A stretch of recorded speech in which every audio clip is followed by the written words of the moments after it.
drown in the mud. Harry and Meghan face huge boycott wave after hypocrite lines over historical attack.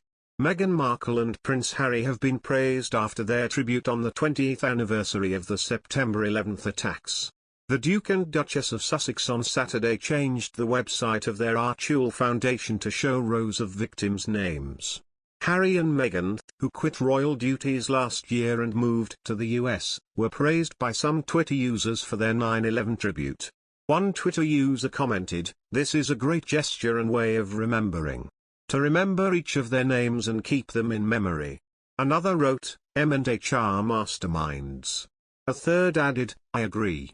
I know standing out isn't what the tribute is about, but Harry and Meghan really just come up with new ideas that set them apart from the rest. Dedicating the entire website to the fallen just seems more sincere and impactful than a generic statement of remembrance." Another posted, "Simple yet heartfelt tribute." One more commented, "This is compassion for real." The Queen also marked the 9/11 anniversary as she remembered her visit to the site of the attack.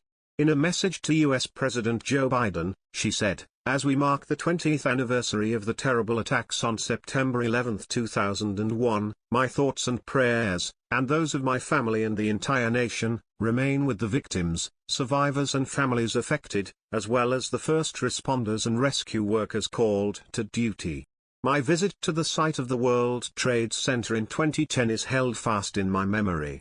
It reminds me that as we honor those from many nations, faiths and backgrounds who lost their lives, we also pay tribute to the resilience and determination of the communities who joined together to rebuild."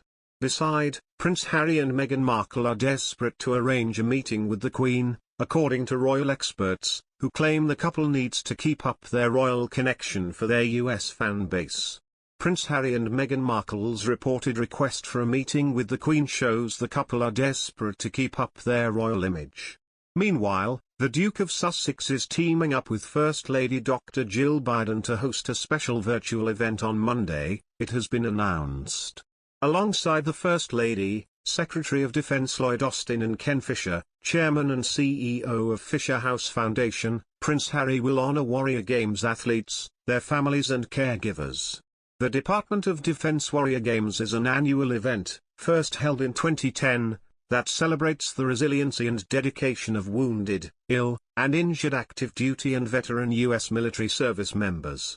The 2021 Warrior Games were due to take place this week in Orlando, Florida, but were cancelled to ensure the health and safety of their athletes and their families due to COVID-related concerns.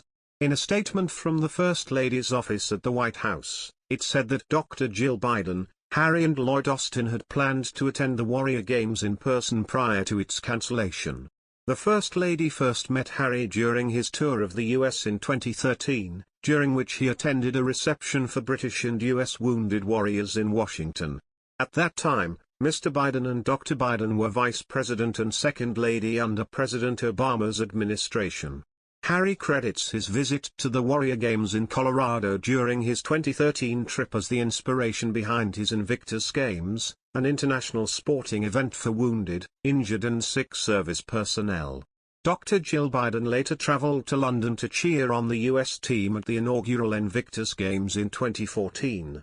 The Bidens and the Obamas continued to support the event, with Harry involving his grandmother, the Queen, in a hilarious Twitter exchange for the 2016 Games in Orlando. The US President and the First Lady visited the UK for the G7 summit in Cornwall in June, joining the Queen, the Prince of Wales, the Duchess of Cornwall and the Duke and Duchess of Cambridge.